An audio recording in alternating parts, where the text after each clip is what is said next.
राधा स्वामी जी। बाणी बाणी राधा स्वामी दयाल सतनाम सतपुरुष की। आज की सत्संग वीडियो का विषय है संत कौन है। संत की परिभाषा क्या होती है। कैसे हम पहचाने कि यह जो व्यक्ति सामने प्रवचन करता है या सामने बैठा है वो संत है। तो चलिए आज हम संत पलटू साहिब जी की वाणी के माध्यम से इस सत्संग वीडियो को आरंभ करते हैं। गुरु प्यारी सत्कारयोग सत्संगत जी, आप सभी के भीतर बैठे परमात्मा को मेरा प्रणाम। आप सभी के चरणों में मेरा प्रणाम। विनती करता हूँ वीडियो को अंत तक सुनने की कृपालता जरूर करिए जी। बाणी है पलटू साहिब जी की। वृक्षा फरे न आपको, नदी न अवंचे नीर, पर स्वास्थ्य के कारणे संतन धरै शरीर। यह बाणी पलटू साहिब जी की वाणी है। पलटू साहिब जी फरमा रहे हैं अपनी वाणी में कि जिस तरह वृक्ष अपने लिए नहीं फलते हैं और नदी अपनी ही प्यास बुझाने को नहीं बहती, उसी तरह से संत महात्मा भी पर स्वार्थ के कारणे संतन धरै शरीर, दूसरों के लिए शरीर धारण करते हैं। संत तो वे हैं जो परमात्मा के लिए माध्यम बन गए हैं, उनकी बांसुरी बन गए हैं। संत वो नहीं जिनको तुम लोगों ने मान लिया है, वे नहीं, कतई नहीं। अगर वे शरीर में भी हैं जो परमात्मा के लिए माध्यम बन गए हैं, तो इसीलिए कि प्रभु उनसे कुछ काम लेना चाहता है। अब तुम लोगों की संत की परिभाषा क्या होती है? यही क्या खाता है, क्या पीता है, कैसे उठता है, कैसे बैठता, कितने कपड़े रखता, कहाँ ठहरता, जीन पैंट पहनता है या कुर्ता पजामा पहनता है, या ये नहीं खाता वो नहीं खाता। ये तुम्हारे संत को बाहर से जांचने के उपाय हैं और ये सारा अभ्यास कोई भी कर सकता है। ये अभ्यास कुछ कठिन नहीं है। 2 बार ना सही 1 बार भोजन करो, कुछ दिन में अभ्यास हो जाता है। रात को पानी ना पियो, भोजन ना करो, कुछ दिन में अभ्यास हो जाता है। 9 बजे सो जाओ, 6 बजे सो जाओ, 3 बजे रात उठ जाओ, कुछ दिन में अभ्यास हो जाता है। शरीर बड़ा लोचपूर्ण है, उससे तुम किसी भी तरह का अभ्यास करा ले सकते हो। घंटों सिर के बल खड़े रहो, आसन करो, प्राणायाम करो, शरीर हर चीज के लिए झुक जाता है, राजी हो जाता है। शरीर को बिठाए रखो, हाथ को खड़े रखो। कोई खड़े बाबा आए हैं महाकुंभ में, तुम देखते होगे, किसी के अंदर कुछ है तो किसी के अंदर कुछ है। प्राणायाम करते हो, कोई कुछ करता है तो कोई कुछ करता है। किसी को अहंकार है कि वो 8-10 घंटे बैठता है, किसी को अहंकार है 3-4 घंटे एक ही आसन में बैठता है। सो अहंकार की श्रेणियां हैं। तो शरीर तुम्हारा सेवक है और अद्भुत मशीन है, जड़ नहीं है, लोचपूर्ण है। और तुम्हारे संतों को नापने के यही उपाय हैं। बस बाहर से ही तुम नापते हो। सफेद कपड़े पहन लिए, हो गया जी संत। भगवा कपड़ा पहन लिया, हो गया जी संत। हरे कपड़े पहन लिए, हो गया जी संत। बाहर से तुम लोग नापते हो, इससे धोखा खा जाते हो। यही तुम्हारे संत सफ़ेद वस्त्र पहनकर आते हैं और कुछ सालों के बाद जेलों में पाते हो। अगर ये व्यक्ति सच में संत हैं तो जेलों में प्रवचन शुरू कर देते।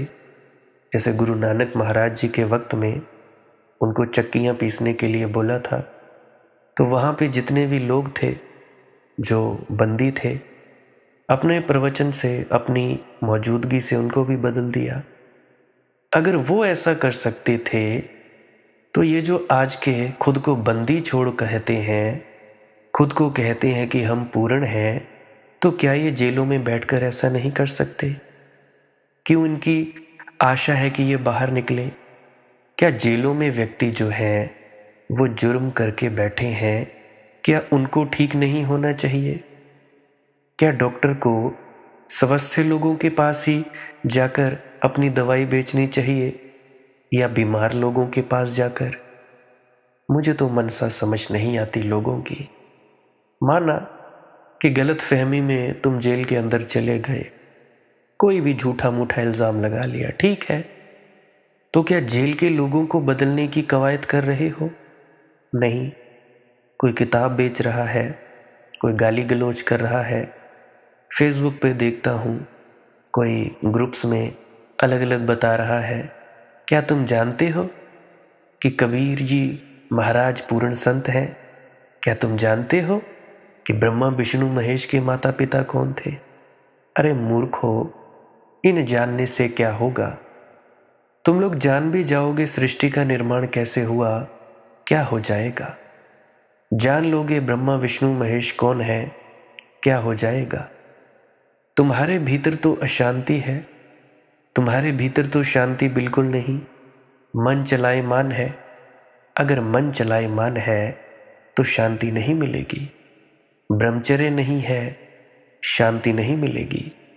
जिसके घर में कलह क्लेश है, झगड़े होते हैं, कुछ ना कुछ चल रहा है, कोल्ड वॉर चल रहे हैं, मन ही मन एक दूसरे के प्रति नफरत के भाव चल रहे हैं, अगर उस व्यक्ति को बता दिया जाए कि ब्रह्मा विष्णु महेश का पिता कौन है या माता कौन है, तो क्या उसके घर में कलह क्लेश मिट जाएगी?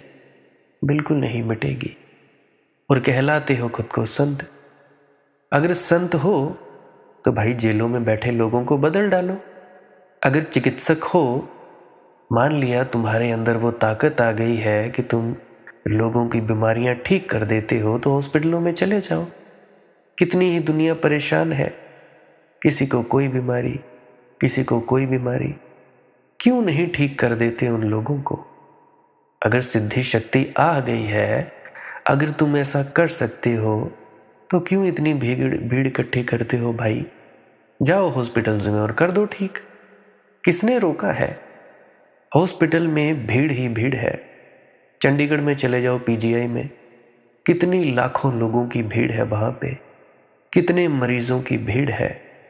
और हमारे यहाँ तो कहा जाता है एक बार जो व्यक्ति पीजीआई चला गया वो वापस जिंदा नहीं आता।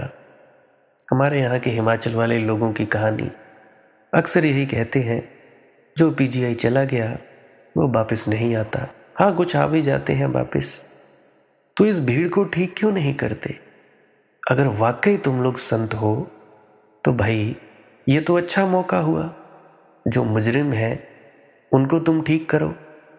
खुद को छुड़ा नहीं पाते, चलो छोड़ो परे कि हाँ भाई ठीक है जेल खाने में है, तो तुम कैदियों को ही ठीक करना शुरू कर दो। करो प्रवचन। क्यों नहीं करते प्रवचन? क्योंकि संतत्व का गुण आया नहीं।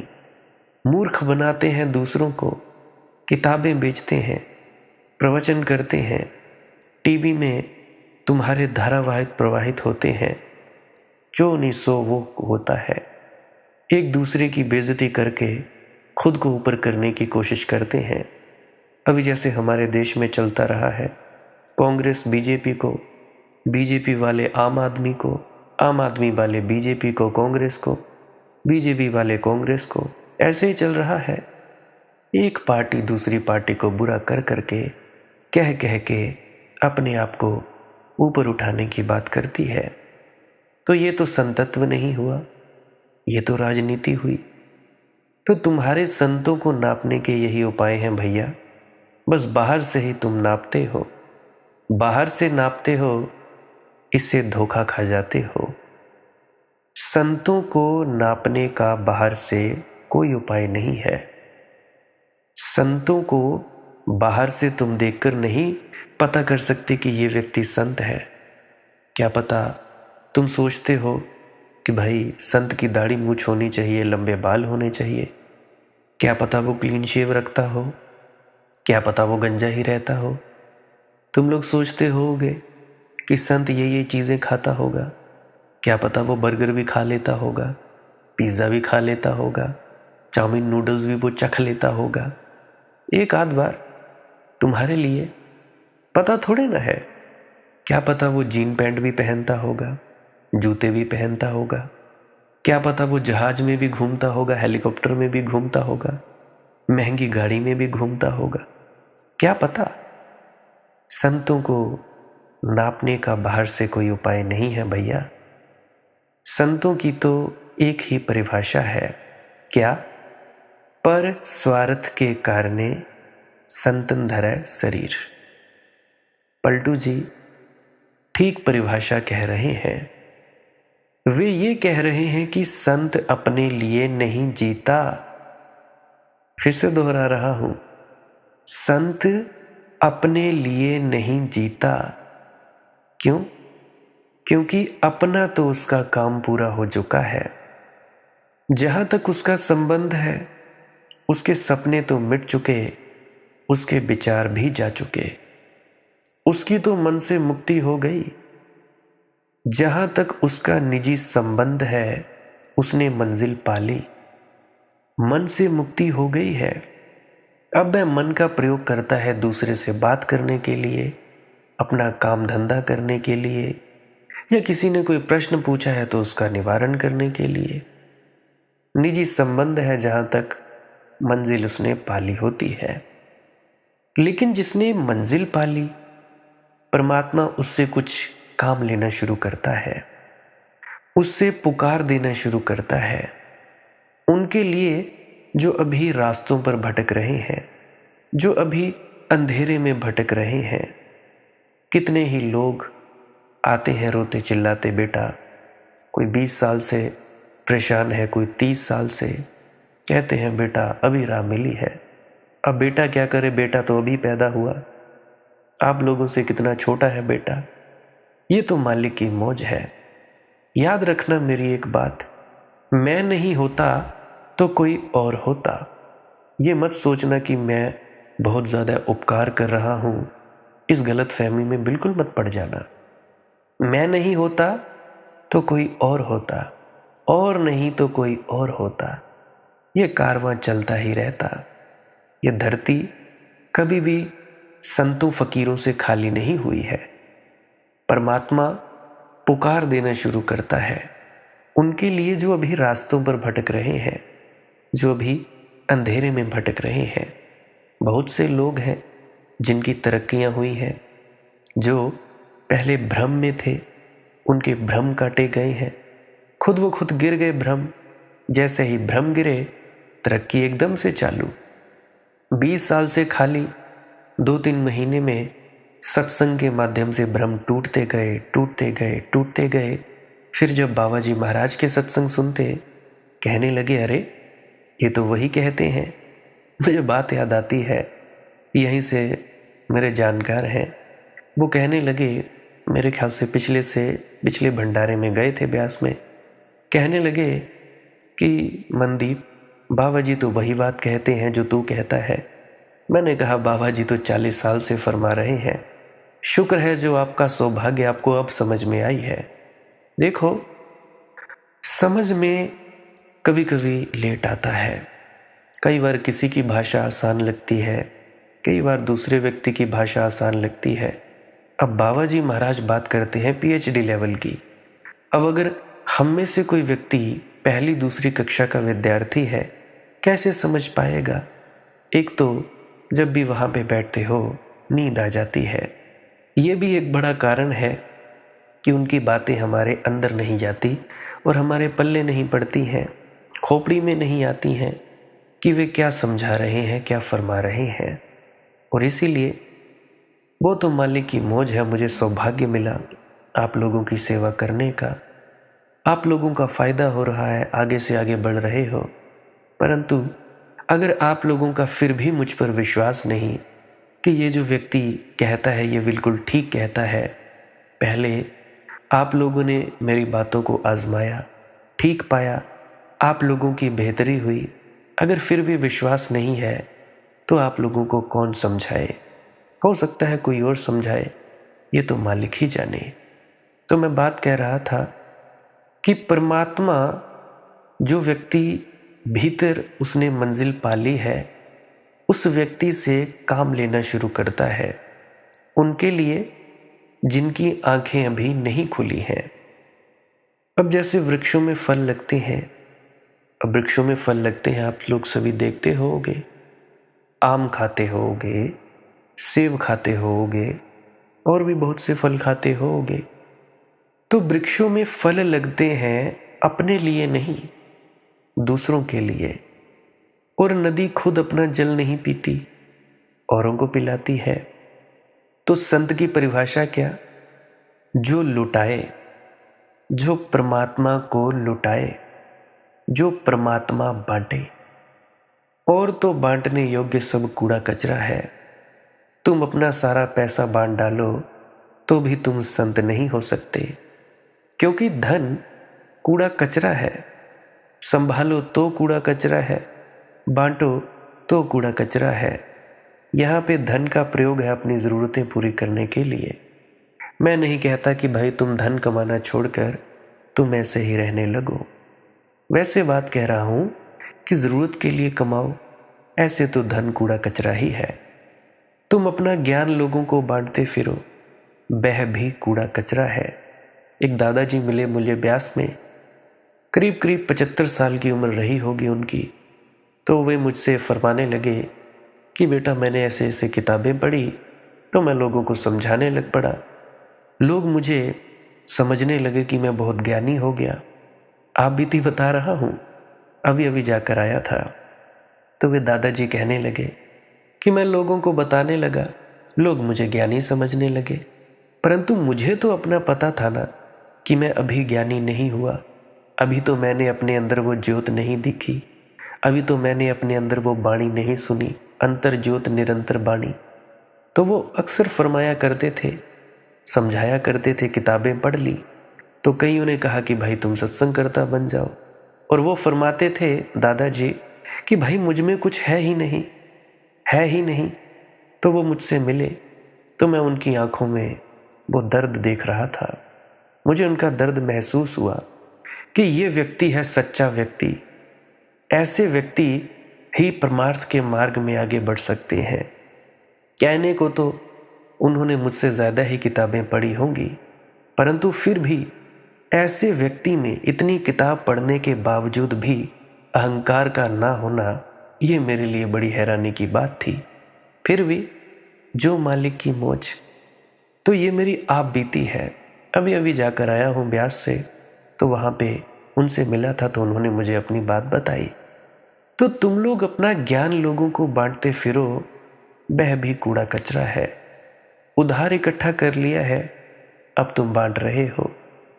पहले तुम कचरे को अपने भीतर भर लेते हो, फिर वह बोझिल होने लगता है तो तुम दूसरों की झोलियों में डालने लगते हो। मैं कहता हूं बांटने योग्य बात तो एक ही है, लुटाने योग्य धन तो एक ही है, वह है राम नाम धन, वह है परमात्मा। वो रविदास महाराज जी की वाणी है ना, को वन जारो राम को मेरा टांडा ला दिया जाए रे।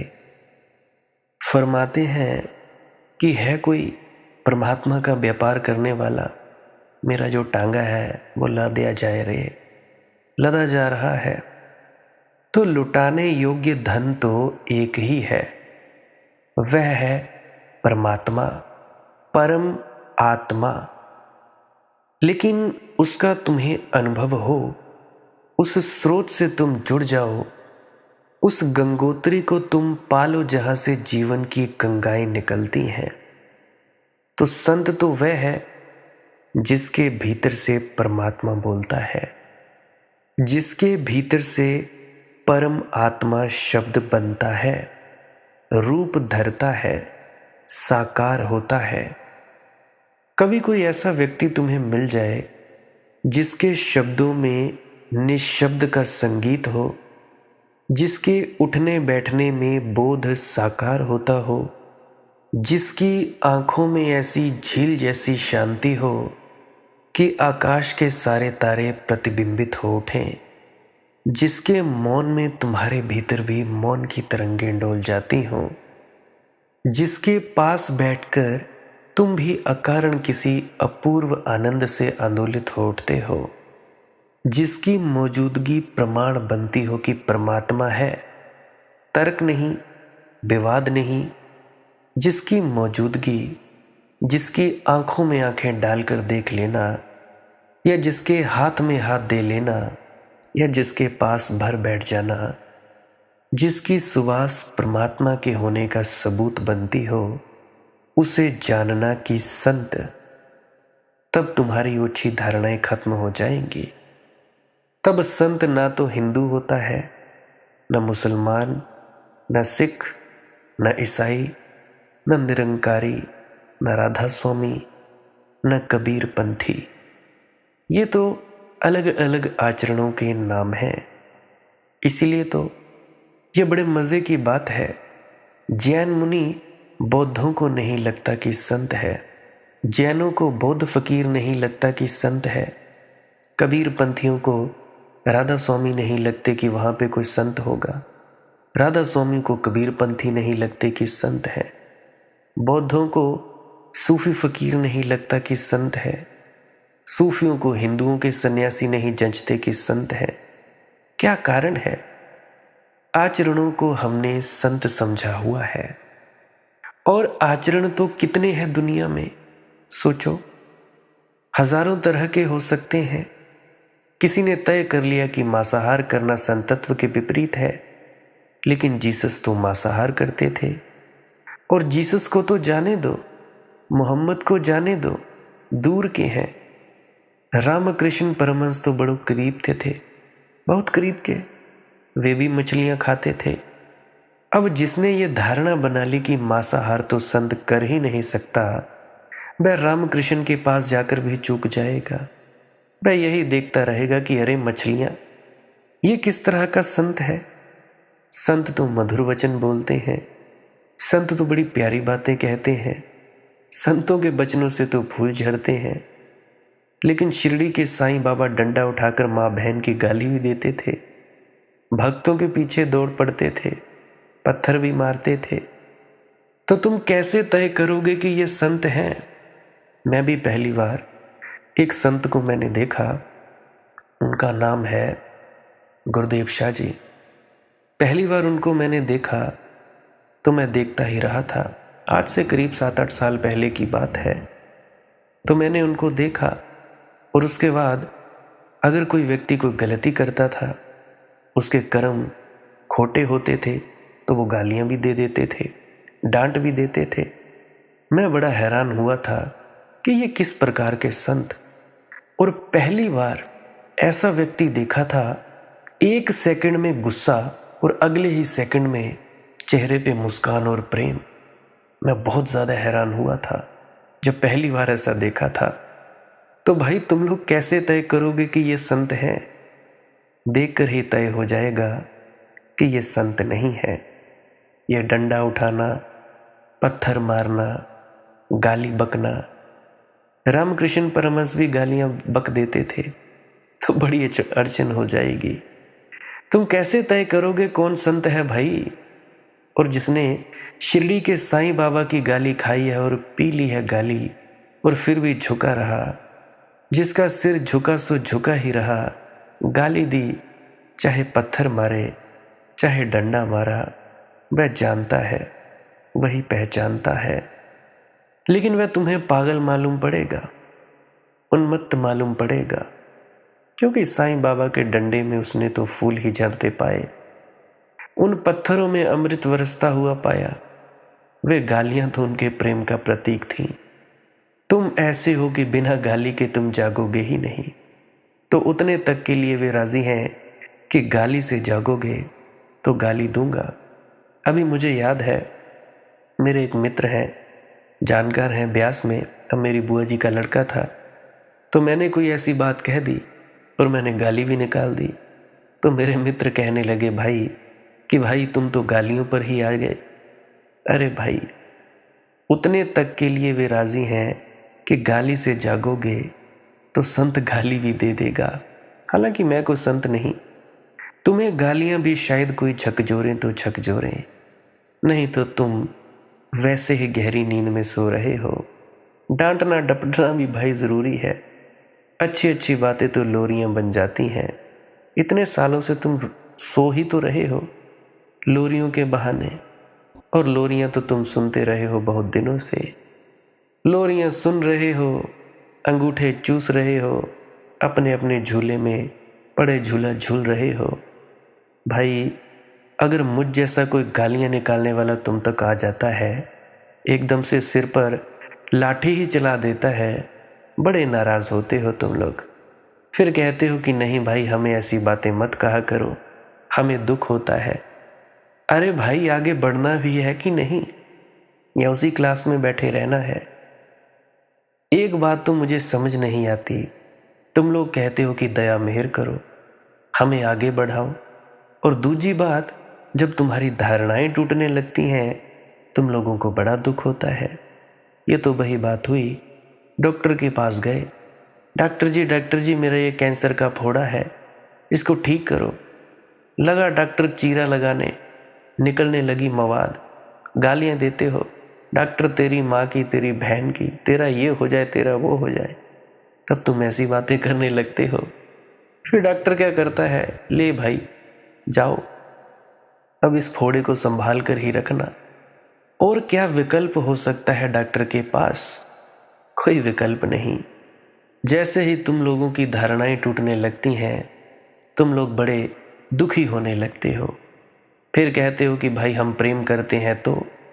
अरे भाई, अगर प्रेम है तभी तो ऊपर उठाने की बात हो रही है, अगर नहीं होता तो ऊपर उठाने की बात ही क्यों होती? याद रखना, सच्चा मित्र वही है जो तुम्हारी गलतियों पर तुम्हें डांटे, तुम्हें तुम्हारी कमी बताए, तुम्हें ऊपर उठाने की बात करे। ये नहीं कि तुम गलत करोगे। मान लो तुम्हारा कोई सच्चा मित्र है, तुम सिगरेट पीने लगो, जोर से तुम्हें थप्पड़ मार दे कि भाई ये क्यों कर रहा है, तब तो है तुम्हारा सच्चा मित्र। अगर तुम्हें बोले कि कोई बात नहीं, पी ले, मैं भांग लाया हूँ, ये भरकर पीते हैं, गांजा लाया हूँ, भरकर पीते हैं, कोई बात नहीं, तो क्या तुम लोग उसे सच्चा मित्र कहोगे जो खुद तुम्हें शराब पिलाता हो? बोले हाँ कोई बात नहीं, एक पैग ही तो है, कुछ नहीं होता। पहले बियर पिलाते हैं, फिर बियर से बात आती है शराब में, फिर एक पैग बनता है दो, दो से तीन, फिर बोतलें। ऐसे ही तो होता है। मैं अनुभव की बात कहता हूँ, मेरे साथ भी ऐसा ही हुआ था। बियर पी, फिर शराब, एक पैग, दो पैग, तीन पैग, और ऐसे ही जब परमात्मा की शराब उतरी, वो भी ऐसे ही संतों के पास बैठा, एक पैग, दूसरा पैग।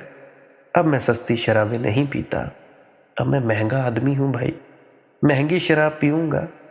महंगी क्यों कह रहा हूँ? क्योंकि उसके लिए शांत होकर बैठना पड़ता है, ना पैसे की दिक्कत, पैसा ना भी हो, घर पे बैठो कमरे में, आंख बंद करो, पीते जाओ शराब, पीते जाओ। सस्ती से सस्ती शराब, महंगी से महंगी। सस्ती क्यों? क्योंकि भाई कोई मूल्य नहीं। महंगी क्यों? बैठना पड़ता है चुपचाप, दौड़ छोड़नी पड़ती है। तो मैं बात कर रहा था भाई, अगर सच्चा मित्र है तो वो तुम्हारी गलतियों पर तुम्हें टोकेगा, तुम्हारी कमियां बताएगा, और मैं परहेज नहीं करता कमियां बताने से। और याद रखना, कोई भी व्यक्ति जो तुम्हारी गलतियों में समर्थन करेगा, वो लाख चाहे कहे कि भाई हमारा बड़ा प्रेम है, बिल्कुल प्रेम नहीं है, धोखा दे रहा है। उस व्यक्ति को तुमसे कोई ना कोई स्वार्थ है, कोई ना कोई तुम लोगों से कोई चीज़ चाहिए, इसीलिए वो तुम लोगों से चिकनी चुपड़ी बातें कर रहा है। सीधी सीधी बात कहने का भी दम चाहिए भाई। अगर बुरा लगता है तो फिर इसमें भाई मेरी क्या ही गलती है। एक अभी कहने लगी थी एक आंटी जी, वो कहने लगी कि मुझे आनंद आता है, खुमारी आती है। मैंने कहा जी शुभ है। फिर वो कहने लगी कि मुझे फिर से आम होना है। फिर मैंने पूछा कि भाई तुम चाहते क्या हो? ये आनंद चाहते हो या फिर से वो दुखी जिंदगी चाहते हो? फिर वो कहने लगी निर्विचार होना चाहते हैं। तो भाई दिक्कत क्या है? आनंद मिलने लगे तुम्हें तो दिक्कत, दुख से तो तुम दुखी हो ही, परेशानियों से तो तुम परेशान हो ही, तुम लोग आनंद से भी दुखी हो। कि मनदीप बेटा आनंद आने लगा, खुमारी आने लगी, अब मैं इसका क्या करूं? क्या करोगे? देखो अगर नहीं अच्छा लगता आनंद, खुमारी और मस्ती नहीं अच्छी लगती, छोड़ दो। साधन अभ्यास छोड़ो, शराबें पियो, डिस्को में जाओ, घूमो फिरो, क्लब्स में जाओ, खूब शराब पियो, नशे करो, अय्याशियाँ करो। अगर नहीं चाहते कि भाई आनंद लेना, जाओ घूमो फिरो, और क्या ही कह सकता हूँ मैं। अगर आनंद चाहिए तो चुपचाप घर पे बैठो, काम धंधा करो, बच्चे हैं तो बच्चों की सेवा करो, पति है तो पति की करो, पति है तो काम धंधा करके घर में पैसा लाए, खाना पीना लाए, सेवा करो, घर के काम करो भाई। और मैं क्या कह सकता हूँ? जचती है बात तो ठीक, नहीं जचती है तो फिर भाई इसमें मेरा कोई कसूर नहीं। अगर मेरी सच्ची बात कहने से तुम लोगों के हृदय में दर्द होता है तो भाई इसमें मेरा कोई कसूर नहीं। अगर तुम्हारे कैंसर का फोड़ा फाड़ने से, चीरा लगाने से तुम्हें दर्द होता है तो भाई डॉक्टर का कोई कसूर नहीं। डॉक्टर चाहता है कि तुम्हारा ये जो कैंसर का फोड़ा है, इसको चीरा लगा के इसमें से पूरी मवाद बाहर निकाल दे और इसको साफ कर दे। अगर तुम गुख्खू लेकर बैठे रहोगे, ओहो बड़ा दर्द भाई, हाय हाय हाय हाय, इतनी दर्द, ओ डॉक्टर बच्चा बस कर दे, बड़ी दर्द हो गई, ओ नहीं नहीं नहीं नहीं, तो भाई डॉक्टर क्या करेगा? बोलेगा भाई घर जाओ, फूल रखो, इसको ढको। तो ये है तुम लोगों की हालत। फिर तुम कहते हो अरे भाई अगर मुंह से ही कह दिया कि मुझे प्रेम है, तो क्या ये प्रेम है या बिजनेस है? तुम लोग तय कर लिया करो कि तुम्हारा प्रेम है या बिजनेस है। ये हो जाए वो हो जाए। प्रेम होता है जिसमें कोई चाह नहीं होती, जिसमें बिना किसी मांग के दिया ही जाता है, बस देना ही देना होता है। तभी तो हम में और संतों में फर्क है। संत देता ही जाता है, देता ही जाता है।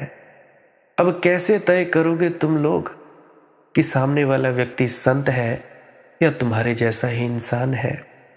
अब जीसस तो शराब पीते थे, शराब पीते ही नहीं थे, उनके चमत्कारों में एक ये चमत्कार भी है कि जब वे समुद्र के पास आए, हजारों लोग उनके पास आए थे, तो उन्होंने पूरे समुद्र को चमत्कार से शराब में बदल दिया। अब अगर भारत में होते तो पुलिस पकड़ ले जाती, ये क्या हो रहा है भैया, बुलडोजर चलाते शराब की बोतलों पर, सागर को शराब बना दिया कि अब पिए पीने वाले जितना पीना हो, अब कभी पीने की कमी नहीं होगी।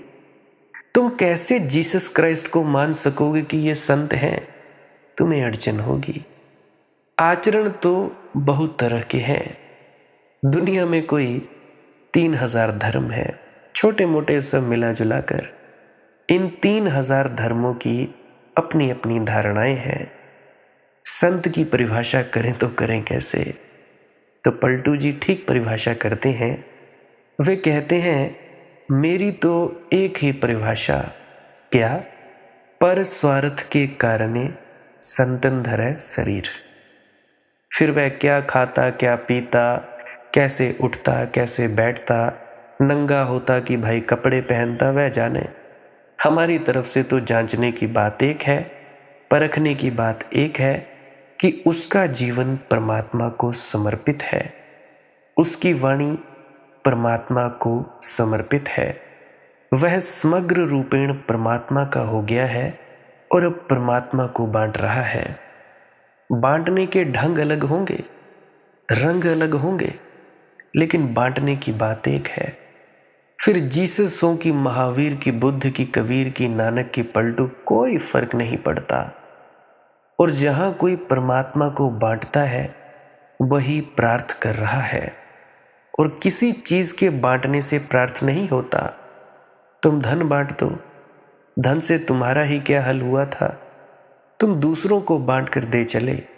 ये तो ऐसे ही हुआ कि किसी बीमारी में तुम फंसे थे, तुम दूसरों को दे चले कि भैया संभाल कर रखना, कि अब तुम संभालो। अब हम जानते हैं, ऐसी उपनिषद में प्यारी कथा है। याज्ञवल्क्य छोड़कर जा रहा है, जीवन के अंतिम दिन आ गए हैं और अब वह चाहता है कि दूर खो जाए किन्हीं पर्वतों की गुफाओं में। उसकी 2 पत्नियां थी, बहुत सारा पैसा था उसके पास। वह उस समय का प्रकांड पंडित था, कोई मुकाबला नहीं था उसका पंडितों में। तर्क में उसकी प्रतिष्ठा थी, ऐसी उसकी प्रतिष्ठा थी कि कहानी है कि जनक ने एक बार एक बहुत बड़ा सम्मेलन किया और 1000 गौएं उनके सींग सोने से मढ़वा दिए और उनके ऊपर बहुमूल्य वस्त्र डालकर महल के द्वार पर खड़ी कर दी और कहा, जो पंडित विवाद जीतेगा वह इन 1000 गौओं को अपने साथ ले जाने का हकदार होगा। यह पुरस्कार है। तो बड़े पंडित इकट्ठे हुए, दोपहर हो गई, बड़ा विवाद चला। कुछ तय भी नहीं हो पा रहा था कि कौन जीता कौन हारा। और तब दोपहर को याज्ञवल्क्य आया अपने शिष्यों के साथ, चेलों के साथ आया। तो दरवाजे पर उसने देखा गौएं खड़ी खड़ी सुबह से थक गई हैं, धूप में उनका पसीना बह रहा है। उसने अपने शिष्यों को कहा कि देखो, तुम ऐसा करो, तुम गौओं को खदेड़ कर घर ले जाओ, मैं विवाद निपटा कर आता हूं। जनक की भी हिम्मत नहीं पड़ी ये कहने की कि ये क्या हिसाब हुआ भाई, पहले विवाद तो जीतो। किसी एक आध पंडित ने कहा कि ये तो नियम के विपरीत है, पुरस्कार पहले ही। अरे भाई, उपहार तुम पहले ही ले ले हो। लेकिन याज्ञवल्क्य ने कहा, मुझे भरोसा है, तुम फिक्र ना करो, विवाद तो मैं ही जीत लूंगा। अब जैसे कुछ लोग मुझसे पूछते हैं कि खेलेगा फ्री फायर, कोई बोलते हैं पबजी खेलेगा, कोई बोलता है भाई मैगी खाने की सही विधि क्या है। कैसे कैसे सवाल हैं। अब उन्हें पता अगर मैं कुछ कहूँगा तो वे कुछ ना कुछ बातें बनाएंगे। तो वह कहने लगा कि भाई विवाद तो मैं जीत ही लूँगा, विवादों में क्या रखा है। लेकिन गौएं थक गई हैं, इन पर भी कुछ ध्यान करना जरूरी है। तो शिष्यों से कहा कि तुम फिक्र ही मत करो, बाकी सब मैं निपटा लूँगा। तो शिष्य गौएं खदेड़ कर घर ले गए।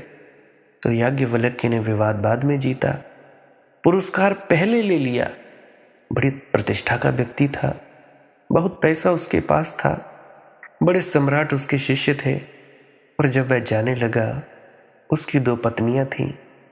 उसने उन दोनों पत्नियों को बुलाकर कहा कि आधा आधा धन तुम्हें बांट देता हूं, बहुत है, 7 पीढ़ियों तक भी चुकेगा नहीं।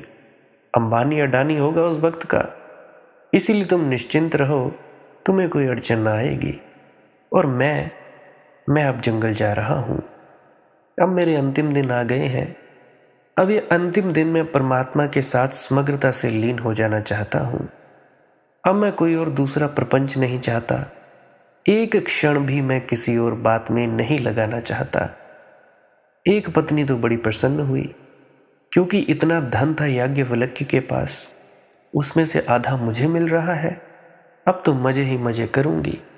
लेकिन दूसरी पत्नी ने कहा कि इसके पहले कि आप जाएं, एक प्रश्न का उत्तर दे दें। इस धन से आपको क्या शांति मिली?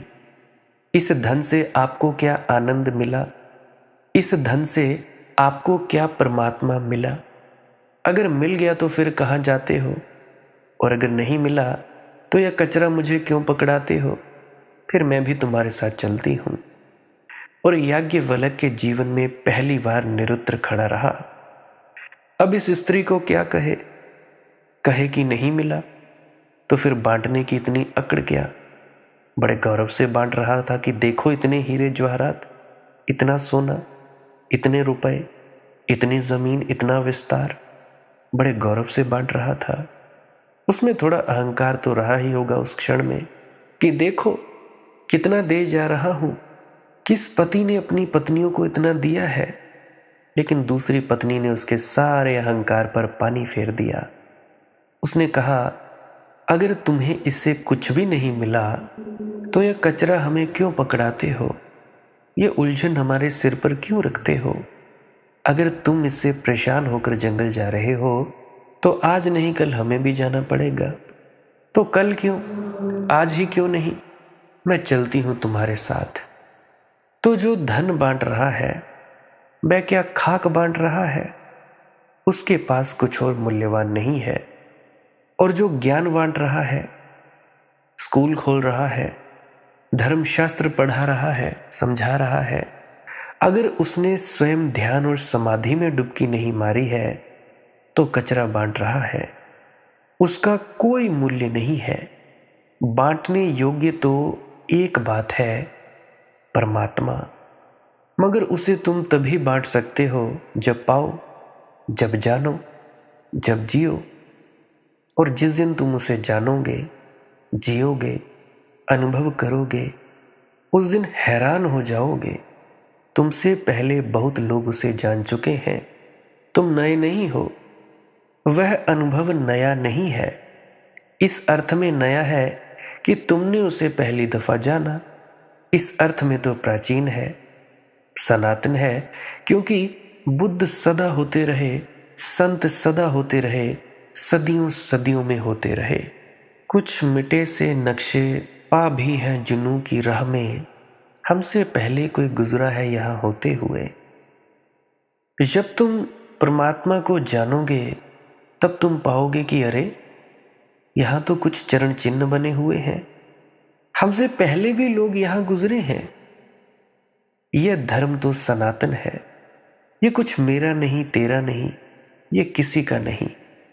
इस घाट से कितने ही तरे हैं, कितने ही तरते रहेंगे। अनंत अनंत लोग आए हैं और इस नाव से पार गए हैं। ये नाव किसी की भी नहीं है। इसीलिए धर्म ना हिंदू का है, ना मुसलमान का, ना ईसाई का, ना जैन का, और ना ही किसी और संप्रदाय का। धर्म तो उनका है जिनका ध्यान है। धर्म तो उन दावेदारों का है जिन्होंने अपने ऊपर मालकियत पाली है। बड़े बड़ाई में भूले, छोटे हैं सिरदार। अब ये बात भी बड़ी अद्भुत है। इस देश में तो पारखी खो गए हैं। हीरे तो हैं, पारखी नहीं है। इससे बड़ी अड़चन हो गई है। ये जो बात है, ये जीसस के एक वचन की याद दिलाता है मुझे, जिस वचन का इतना सम्मान किया गया है, मगर बेचारे पलटू जी के इस वचन को किसी ने फिक्र नहीं किया। बड़े बड़ाई में भूले। पलटू जी कहते हैं, बड़े तो अपने बड़प्पन में भूले हुए हैं, अपने अहंकार में डूबे हुए हैं। छोटे हैं सिरदार। सच पूछो तो जिनको अपने बड़प्पन का कोई बोध ही नहीं है, जो अपने को नाकुछ समझते हैं, जो इतने छोटे हैं, इतने शून्यवत हैं, वे ही सिरदार हैं। जैसा कि जीसस का वचन, मेरे प्रभु के राज्य में वे प्रथम होंगे जो यहाँ अंतिम है। इस वचन का सारी दुनिया में गुंजार हुआ है। बड़ा महत्वपूर्ण वचन है उनका। मगर पलटू जी के वचन का भी यही अर्थ है। जीसस का दूसरा वचन है, धन्य है वे जो विनम्र हैं, क्योंकि स्वर्ग का राज्य उनका है। देखो कितनी अद्भुत बात है। बड़े बड़ाई में भूले, छोटे हैं सिरदार। पलटू जी कहते हैं, मुझसे पूछो, आंख वाले से पूछो, तो बड़े तो अपने अहंकार में ही डूबे हुए हैं। वे तो अपने को फुलाए जा रहे हैं धन से, पद से, प्रतिष्ठा से, ज्ञान से, त्याग से। लेकिन असली इस दुनिया में जिनको कहना चाहिए सरदार, जो वस्तुतः प्रथम है, वे ही लोग हैं जो विनम्र हैं, झुके हुए हैं। पलटू मीठो कूप जल, समुद्र पड़ा है खार। छोटा सा कुआं होता है, उसका जल मीठा होता है। बहुत से आप में से होंगे जिन्होंने कुएं नहीं देखे होंगे, हालांकि मैंने देखा है। हम तो पानी भी भर कर लाते थे। हमारा जहाँ पे घर है चौकी मनियार में कुआं है, अब तो वहाँ पे मोटर डालकर 15-20 घरों तक बटन दबा के ही पानी पहुँच जाता है। जब मैं 5वीं 6वीं में था, तीसरे दिन पानी आता था हमारे घर में। तो हर रोज़ हम सुबह 5-6 बजे उठते तो हम अपनी पात्र लेकर, अपने अपने घड़े लेकर जाते थे कुएं में। 2-2 3-3 फेरे लगाते थे, फिर हम स्कूल को जाते थे। तो मैंने तो देखा है, तो उसका जल बड़ा मीठा होता है। और कुएं के पानी में इतनी तृप्ति होती है जितना ये रेफ्रिजरेटर है, फ्रिज है, इसके पानी में नहीं होती। एक बार पी लो तो प्यास ही नहीं लगती, प्यास बुझ जाती थी। इतना मीठा जल। आप लोगों का तो मुझे पता नहीं, हाँ किसी ने देखे होंगे तो उनकी बात अलग है। तो पलटू जी कहते हैं, छोटा सा कुआं होता है, उसका जल मीठा होता है। समुद्र पड़ा है खार, और इतना बड़ा समुद्र मगर बिल्कुल खारा। बस देखने भर के काम का है, देखने भर की भीड़ है कि भाई इतने श्रद्धालु, 3 लाख की फौज है, 4 लाख सब्सक्राइबर, 10 लाख सब्सक्राइबर, देखने भर का काम है। प्यास लगे तो प्यास नहीं बुझा सकता। अब बहुत से प्रेमी सज्जन हैं जो मुझे कहते हैं कि मनदीप बेटा तू क्यों नहीं इकट्ठ करता। मैं अक्सर ये जवाब दिया करता हूँ, देखो जो 2-2 3-3 लोगों के बैठने के बाद प्रश्नों के जवाब दिए जा सकते हैं, सानिध्य का फायदा लिया जा सकता है, वो 100 150 200 इकट्ठे लोगों में नहीं दिया जा सकता। तुम लोग ही सोचो, तुम लोग घर में 2 लोग हो, अब तुम्हारे घर में मेहमान आ जाए 2 या 3, बड़े अच्छे से तुम्हारी बात हो सकती है। परंतु अगर हो जाए मेहमान 100, जैसे कि शादियों में होता है, विवाह शादियों में कभी एक नाराज होता है, एक अच्छा होता है, एक से बात होती है, एक से नहीं होती। सभी मेहमानों से बात करना बड़ा कठिनतम काम हो जाता है।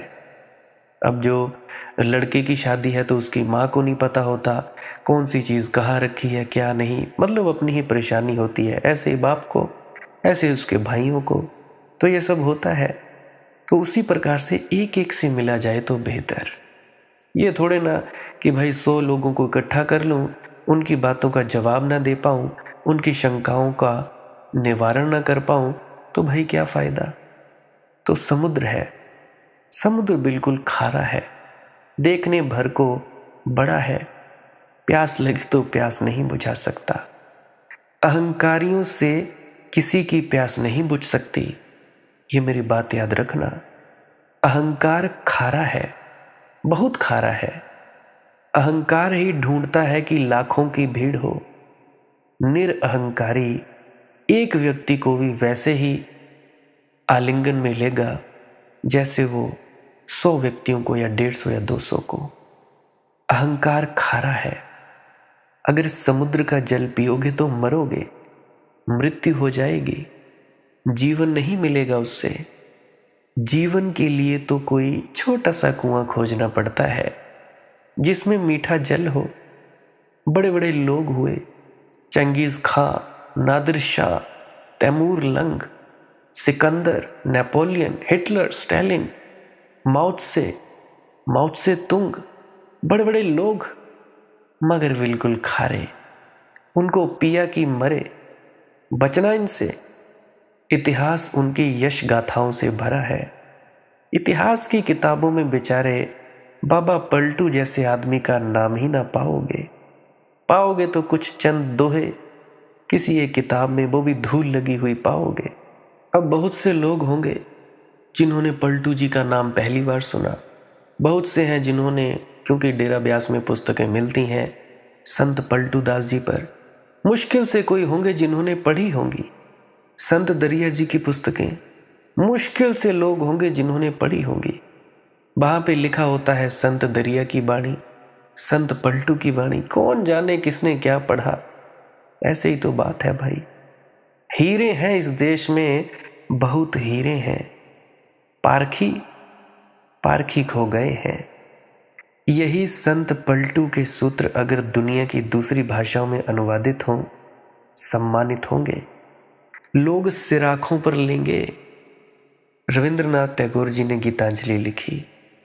इस देश में किसी ने फिक्र नहीं की, एक एक सूत्र उसका प्यारा उपनिषदों की याद दिलाता, लेकिन इस देश में किसी ने चिंता ही नहीं ली।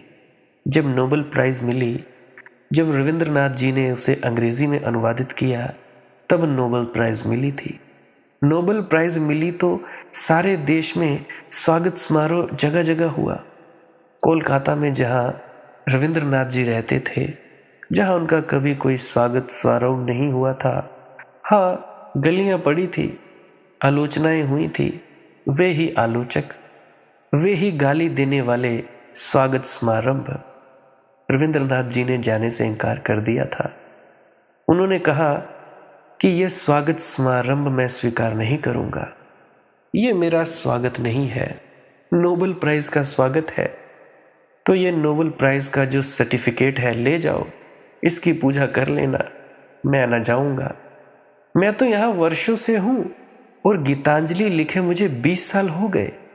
20 साल से बंगाली में गीतांजलि मौजूद थी, लेकिन कोई देखने वाला नहीं था, कोई पूछने वाला नहीं। और 12 प्रदेश में प्रतिष्ठित हुई तो तुम्हारे मन में सम्मान उठा, यह सम्मान नहीं है। तो उन्होंने कहा, लज्जा से मेरा मन झुकता है।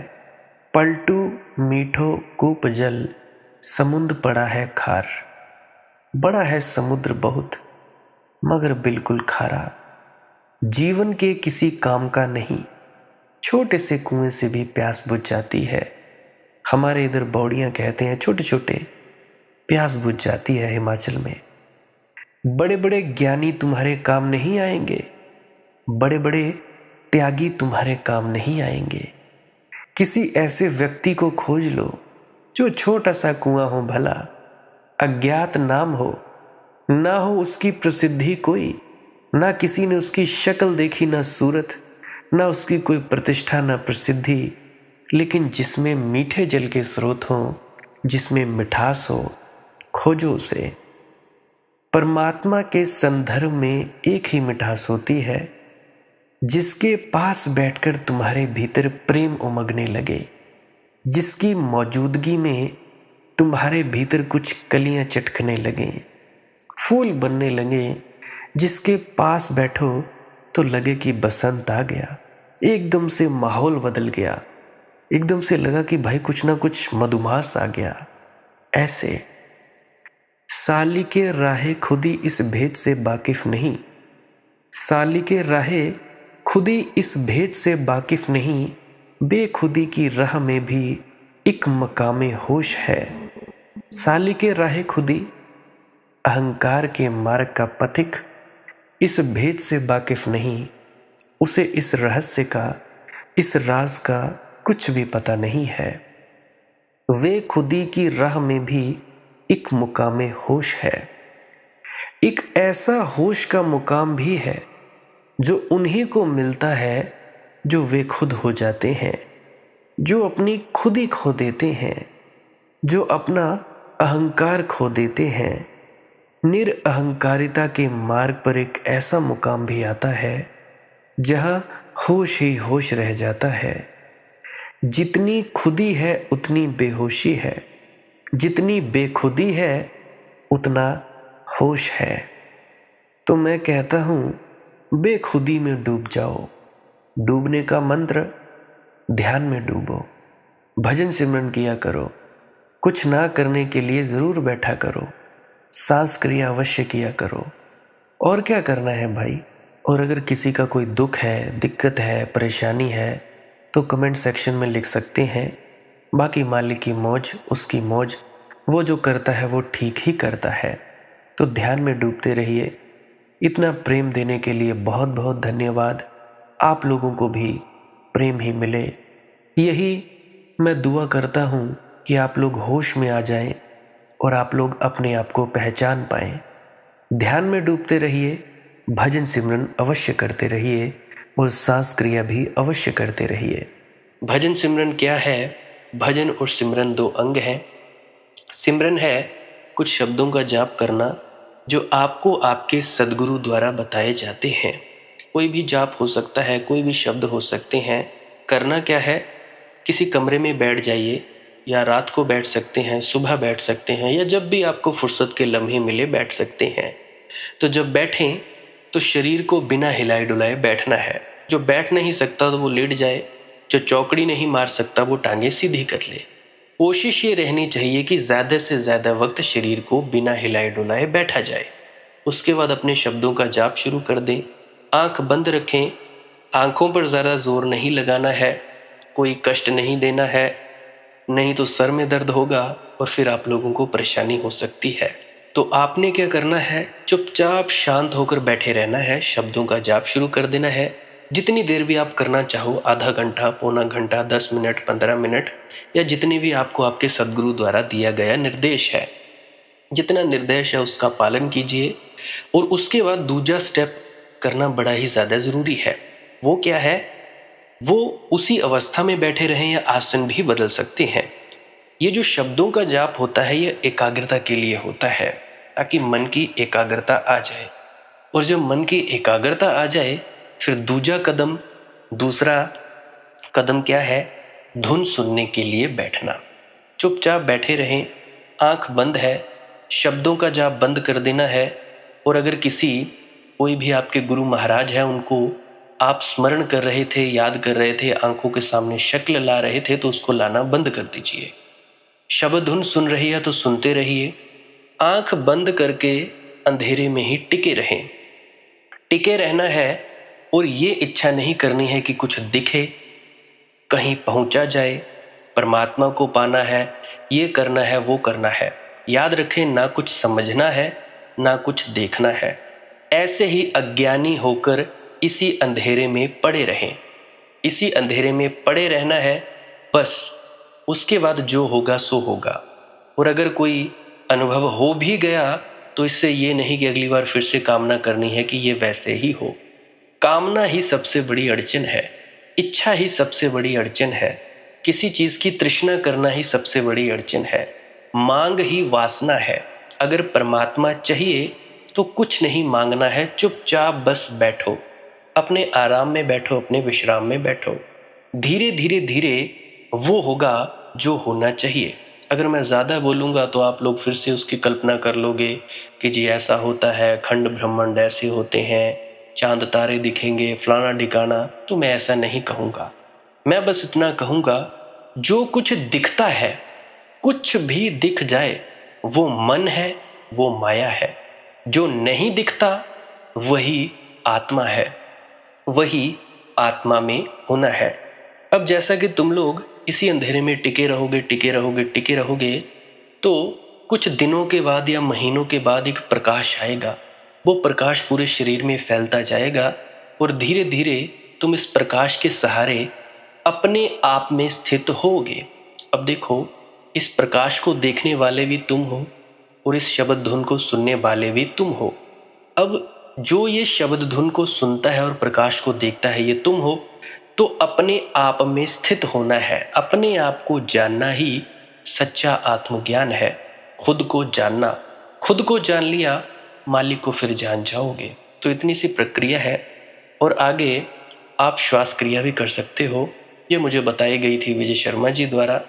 वो एक उच्च कोटि के संत हैं, तो उन्होंने मुझे बताई, और मेरा फर्ज बनता है कि आप सभी को बताऊं। वैसे तो मैं रोज रोज बताता हूं, फिर भी आज फिर से बता रहा हूं। श्वास क्रिया क्या है? नाक से सांस लेना है, मुंह से छोड़ना है। लंबा सांस लेना है नाक से और मुंह से छोड़ देना है। 15 मिनट करें, 20 मिनट करें, आधा पौना घंटा, जितनी देर भी आप कर सकते हो करें। करने के बाद करना कुछ नहीं है, चुपचाप आंख बंद करके बैठ जाना है। लेट सकते हो तो लेट सकते हैं, वो आपकी अपनी इच्छा है। नींद आ जाए तो सो जाना है, तो शरीर को कष्ट नहीं देना है। अगर सर घूमे घूमने देना है, अगर आपका शरीर कांपे तो कांपने देना है। उसकी आपने दिक्कत, परेशानी और चिंता नहीं लेनी है, ये सब होता ही है। और मरने से डर लगे तब भी नहीं डरना है, ये होता ही है। क्या कहा मैंने? 15 से 20 मिनट कर सकते हैं, उसके बाद चुपचाप बैठें और अपने भीतर अपने आप उतर जाओगे। ठीक है जी। प्रेग्नेंट लेडीज़ बिल्कुल ना करें, जिनको दिल की बीमारी है या गोलियां वगैरह खाते हैं वो भी बिल्कुल ना करें, और बाकी सब कर सकते हैं। जिनको नींद नहीं आती वो अवश्य करें, और जिनको थोड़ा डिप्रेशन रहता है वो भी अवश्य करें, और जिनके बच्चे थोड़े पढ़ाई में कमज़ोर हैं वो भी ज़रूर करें। बाकी आपकी मौज है, करना हो करिए, नहीं तो आपकी अपनी अपनी इच्छा है। और ध्यान दें, जब सिमरन करें तो उसके बाद सीधा भजन पे बैठें, और जब ये श्वास क्रिया करें तो इसके बाद सीधा भजन के लिए बैठें। अलग अलग प्रक्रियाएं हैं, एकाग्रता के लिए है श्वास क्रिया और एकाग्रता के लिए ही है भजन सिमरन। सिमरन भी एकाग्रता के लिए और श्वास क्रिया भी एकाग्रता के लिए। ठीक है, मिक्स नहीं करना है, अलग अलग करिए। अगर श्वास क्रिया करी तो उसके बाद सीधा धुन सुनने पर बैठें। अगर सिमरन के शब्दों का जाप किया उसके बाद फिर से धुन सुनने पर बैठें। बाकी आपकी अपनी मौज है, जो आपको रुचे वो कर सकते हो। अगर धुन सुनने लगे तो धुन सुनने पर ही डायरेक्ट बैठा जाए, परंतु श्वास क्रिया मत छोड़ना, क्योंकि श्वास क्रिया करने से शारीरिक, मानसिक और आध्यात्मिक लाभ मिलता है। तो बाकी आप कीजिए, आपकी मौज है। और कोई प्रश्न है तो कमेंट सेक्शन में पूछ सकते हैं, या इंस्टाग्राम, टेलीग्राम, फेसबुक पे सर्च करें मालिक की मौज सत्संग, तो वहाँ पे पूछ सकते हैं। प्रश्न पूछने से पहले एक विनती, आप लोग पुरानी सत्संग वीडियोस को अवश्य सुनिए। क्या पता आपके प्रश्नों के जवाब मिल जाएं और आप अपने भीतर ध्यान में उतर जाएं। बाकी आपकी अपनी मौज है। लाइक कर सकते हैं इस वीडियो को अगर आपको कुछ सीखने को मिला है, और कमेंट सेक्शन में राधा स्वामी ज़रूर लिखें। सब्सक्राइब कर सकते हैं इस चैनल को अगर रोज़ रोज़ नए नए सत्संग सुनना चाहते हैं। और बाकी आप सत्संग लगा के छोड़ दीजिए, और बस छोड़ दीजिए। सुनते सुनते आप ध्यान में प्रवेश करेंगे, या तो आप जी सो जाएंगे, तो आपकी मौज है। बाकी आप लोग अगर शेयर करना चाहो अपने मित्रों तक तो कर सकते हैं, नहीं तो मालिक की मौज है, कोई चक्कर नहीं है। आप मुझे इतने अंत तक सुनते हो, इतने अंत तक सुनने के लिए आपका बहुत बहुत शुक्रिया, बहुत बहुत धन्यवाद। और मुबारक हो आप लोगों ने जो आनंद प्राप्त किया। अब मैं अपने गुरु महाराज को प्रणाम करता हूँ, आप सभी के भीतर बैठे परमात्मा को भी प्रणाम करता हूँ। मेरा प्रणाम स्वीकार करें। राधा स्वामी जी।